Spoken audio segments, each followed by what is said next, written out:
istiyorum. Sen süpürge mi seviyorsun? Ya beğendim. Beğendin mi? Anne bak anne. Beğendim. Buraya olsaydı. Evet. Bu da mı? Evet. Bak Salih. Sen mi süpüreceksin yoksa? Evet. Bakalım. Açmayalım. Sabredelim, evde açalım. Hayır. Bence evde açalım. Tamam. Evet seyirciler. Sevgili seyircilerimiz, Salih evde açacak. Az sonra.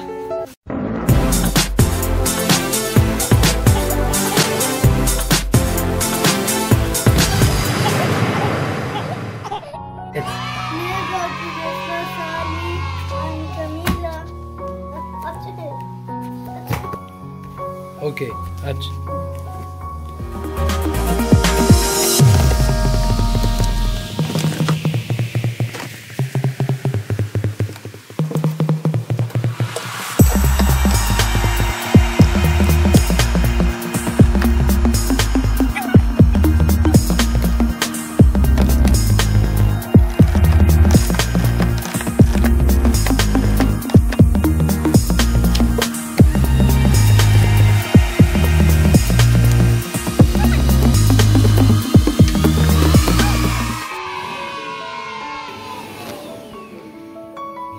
Ve beklenen an geldi arkadaşlar.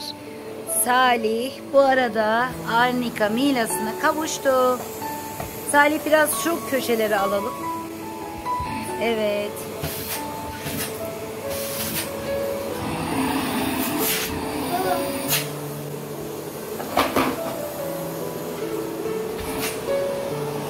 Harikulade gerçekten.